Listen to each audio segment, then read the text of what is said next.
You may have noticed ABC7 News reporter Pena has not been here for the past several weeks. She had an extremely serious skiing accident in Tahoe and is now sharing her story. Take a listen to what happened. Hey everybody, so here's the story of what happened. 4 weeks ago, this was me, skiing in Tahoe and loving this view. This was actually one of my last memories of that day. About 5 minutes after this video, I crashed head-on into a tree.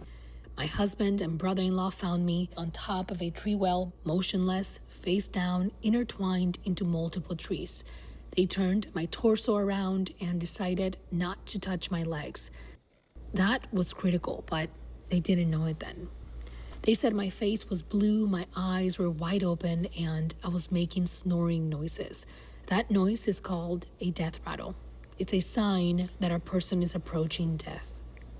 My brother-in-law kept asking me to blink, and I wouldn't. They thought I was paralyzed. My eyes remained open. Then, while my husband held me in his arms, I actually stopped breathing. They estimate that I was unconscious for about 10 minutes. Out of nowhere, while my husband was holding me in his arms, I arched my back and took a breath. He said I let out a cry that sounded like when a baby is just born, and I mentioned my knee hurt. I began to come in and out of consciousness after this. Meanwhile, my brother-in-law yelled at a skier to call the ski patrol for help. We had no reception, but I'm convinced that this skier was one of the angels of the mountain that day. He had a satellite phone and a device with the exact coordinates of our location in the mountain. Minutes later, the first ski patrol arrived. Her name is Morgan. My husband said I didn't even know what a sled was or the month or what had happened. When Morgan saw the state that I was in, she called for a helicopter evacuation. Her team immobilized my leg and skied me down the mountain in a sled. We were in the very top of the mountain, so it took about 15 minutes or so to get down, and they did such an amazing job. My husband and brother-in-law said they closed down the runs to avoid cross traffic, and they were so smooth and never hit a bump or an edge, and that was critical, but no one knew it then. I was put in an ambulance and then airlifted to renowned trauma hospital in Reno. I don't remember any of this. At the hospital, I met the orthopedic surgeon, Dr. Peter Althausen, and he said I couldn't move. I broke my tibia plateau and needed surgery right away. Here's a 3D image of it. Turns out a piece of the fractured bone was acting as a knife and was 1 centimeter from cutting my artery. 1 centimeter. Saying that out loud even now is just so insane. And truth is, there were so many moments where that could have happened. Remember when my husband and brother-in-law found me and decided not to move my legs? Yep. The ski patrol being so careful. All the transfers from the ambulance to the helicopter to the hospital. In all those moments, a little bump could have led to cutting my artery. My surgeon said that at a minimum, my leg would have been amputated.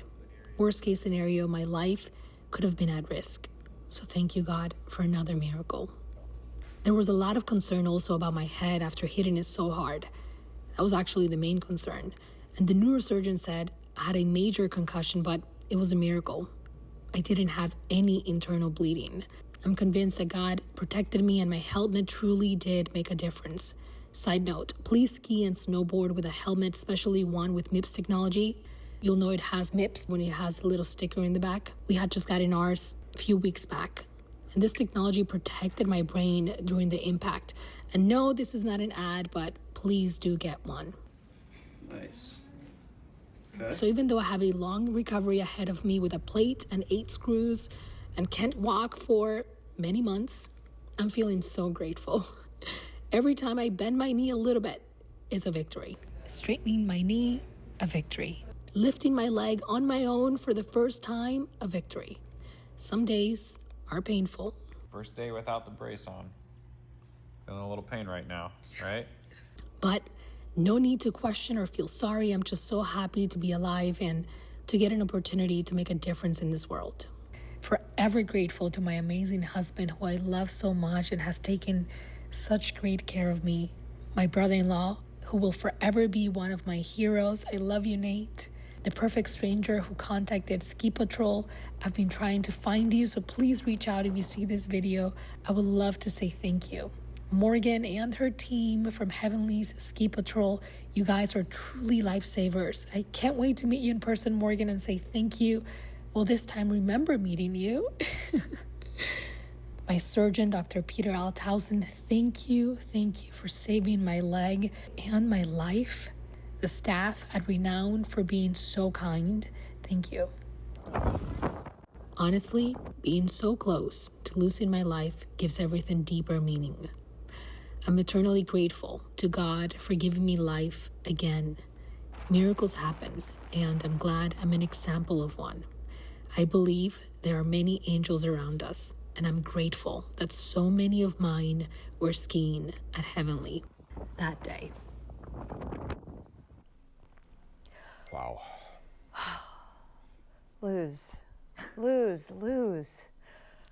I don't even know what to say. That was gut-wrenching, and to see how close you came, and you're here now. Look at you, you're beautiful, smiling, and I know you got a lot of work ahead of you, but we're so happy to see you join us.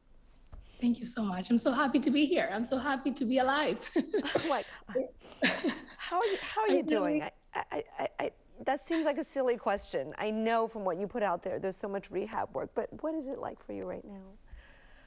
I'm honestly so grateful to be alive, so grateful to God for giving me life again, and so thankful to every single person who helped me, who was in the mountain that day, my husband, my brother-in-law, the ski patrol, every single person who was there, the perfect stranger who I hope I can meet one day and say thank you to for calling ski patrol.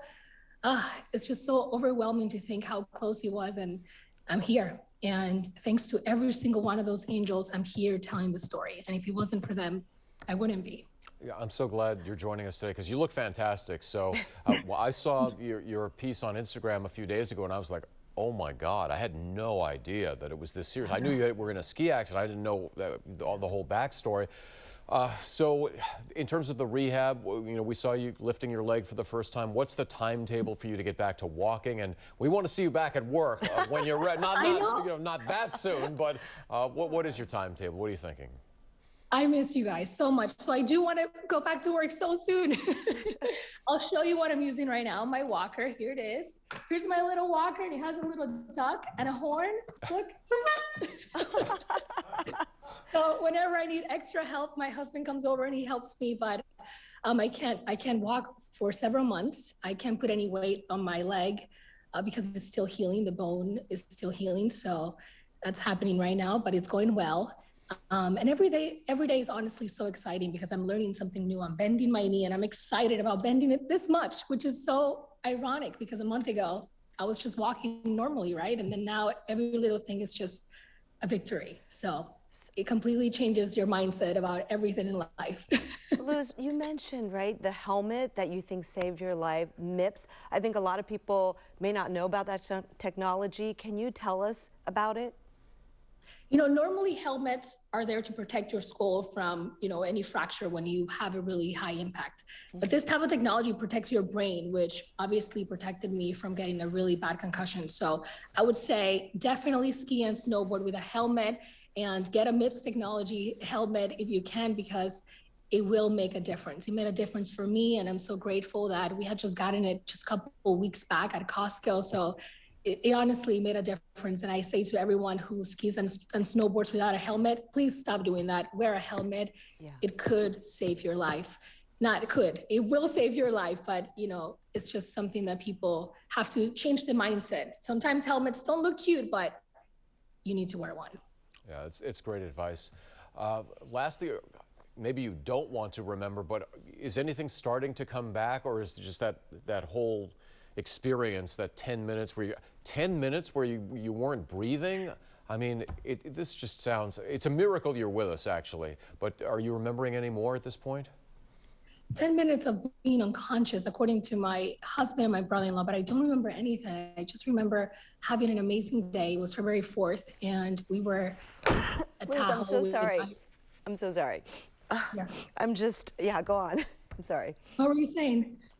She's kind of crying and sneezing and coughing all together at once. I'm a mess. She's kind You of. look great. I'm a mess. Yeah.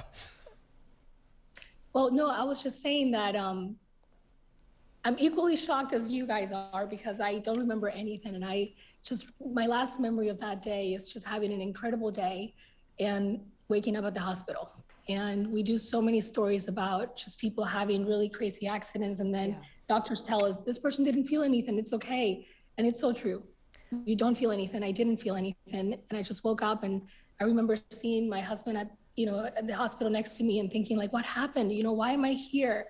And seeing my family on the phone and FaceTiming me. And I'm like, why am I here? What's going on?